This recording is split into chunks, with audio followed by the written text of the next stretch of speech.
मृत्यु की महिमा। मृत्यु एक उत्सव है। संसार में जो उत्सव चलते हैं उनकी अवधि लगभग 10 दिन की होती है। गणपति के उत्सव, दुर्गा का उत्सव, ताबूत का उत्सव, मुहर्रम का उत्सव 10 दिन का ही है। अगर हम मृत्यु को उत्सव समझें तो उसकी अवधि भी शास्त्रार्थकारों में 10 दिन की रखी है। हमारे पूर्वजों ने मृत्यु के दिन को एक खास शब्द से संबोधित किया है और वह शब्द है पुण्यतिथि। आम मनुष्य मरण को अशुभ समझता है। क्या पुण्य अशुभ है? काया के बंधन से आत्मा का मुक्त हो जाना सबसे बड़ा पुण्य कार्य ही तो है। पाप के कारण ही तो कैद मिलती है, सजा मिलती है।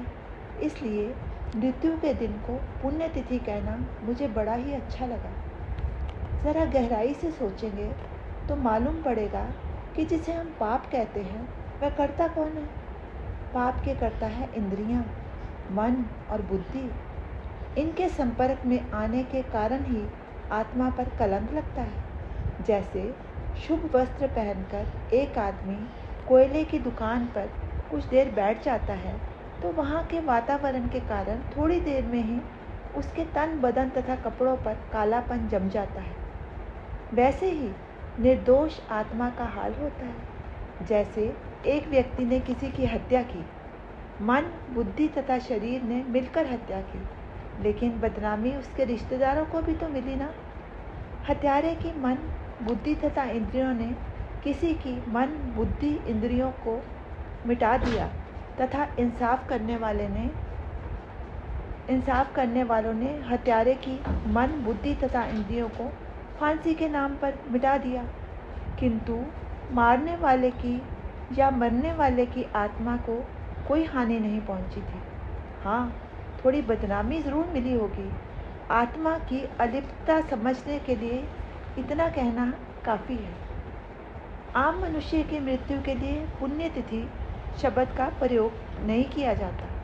केवल महापुरुषों की मृत्यु तिथि को पुण्यतिथि क्यों कहा जाता है? ऐसी कौन सी पुण्य की साधना ने उनको ये मान दिलवाया? इसके बारे में हम थोड़ा चिंतन करें। आम आदमी को भी मन, बुद्धि, इंद्रियां, आत्मा की प्राप्ति होती है।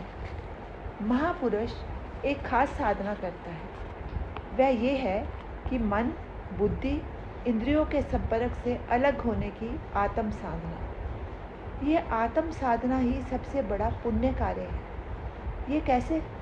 मिसाल के तौर पर नारियल को ही ले लो।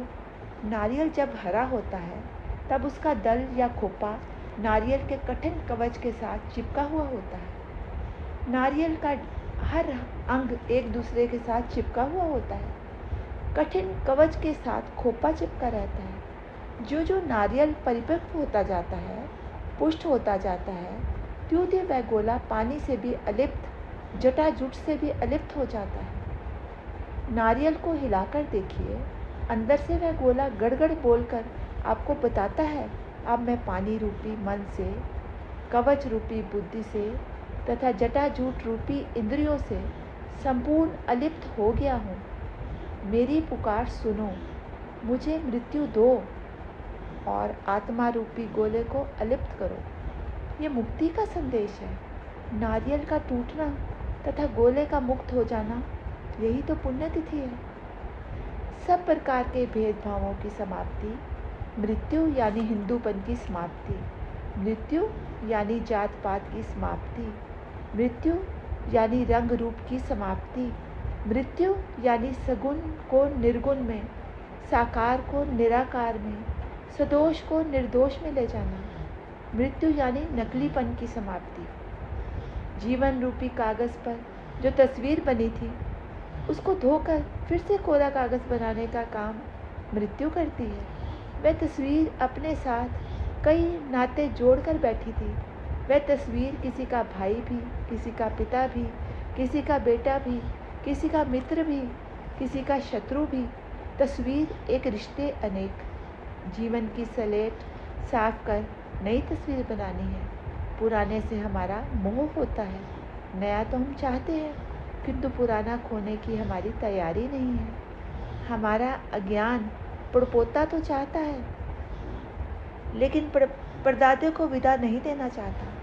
हमारा लोभी मन बीज को खोए बिना ही वृक्ष प्राप्त करना चाहता है, किंतु मृत्यु बीज खाकर ही आपको वृक्ष दे सकती है। मौत को अगर जीना है तो जीवन का भोग लेना ही पड़ेगा। हमारे भोजन का कुछ समय है। हम दिन भर कुछ ना कुछ खाते रहते हैं, परंतु रात को नींद में कुछ नहीं खाते। मृत्यु तो दिन रात ही खाती रहती है, क्योंकि मृत्यु कभी सोती ही नहीं है। मृत्यु युग के युग खा जाती है। मृत्यु साल के साल खा गई। मृत्यु महीने खा गई, दिन खा गई, घंटे खा गई, पल खा गई। मृत्यु बचपन खा गई, जवानियाँ खा गई, बुढ़ापे खा गई, लेकिन मृत्यु को आज तक किसी ने नहीं खाया। गीता में कृष्ण भगवान कहते हैं कि हे अर्जुन, मैं ही काल हूँ। जब ईश्वरीय काल बन जाए तो उसका कौन भक्षण करेगा। मृत्यु को जानने का मार्ग, क्या मृत्यु में झांकने का, मृत्यु को देखने का, मृत्यु से परिचय करने का, उस अनजाने को जानने का कोई मार्ग भी है। मृत्यु को सबने माना है, क्या किसी ने जाना भी है। इसका उत्तर योगी पुरुष देते हैं। हाँ, उसको समाधि मार्ग से जाना जा सकता है। योगी कहता है केवल आत्मा को जीवित रखकर बाकी सबको मारने की प्रक्रिया से जीते जी मृत्यु का स्पर्श हो सकता है। असल में हम लोगों ने जीवन को भी पूरी तरह से जाना नहीं, तो फिर हम मृत्यु को कैसे जानेंगे। पहले जीवन से पहचान करने पर जीवन का जो अंतिम छोर है, मरण, उसे जाना जाता है। जैसे साड़ी की तहों में छुपा होता है सबसे सुंदर महत्वपूर्ण साड़ी का पल्ला, वैसे ही जीवन की तहों में छुपा होता है मरण का अनमोल पल्ला। मृत्यु की कल्पना से ही हम भयभीत हो जाते हैं, परिचित से हम डरते हैं। मान लो अपरिचित से हम डरते हैं। मान लो रात को किसी ने हमारा दरवाज़ा खटखटाया तो हम शंका में पड़ेंगे, कौन होगा। फिर खिड़की से देखने का प्रयत्न करेंगे। अगर चेहरा परिचित लगा तो दरवाज़ा खोल देंगे और उसका स्वागत करेंगे। समाधि दशा में जाने वालों को मृत्यु से परिचय हो जाता है। परिचय के बाद सहवास भी हो जाता है, तथा सहवास के बाद मृत्यु से मैत्री होती है। जैसे कुंवारी कन्या के दिल में ससुराल का भय होता है, विद्यार्थी के मन में स्कूल का मास्टर का डर होता है, कर्मचारी के हृदय में अफसर की दहशत होती है, वैसे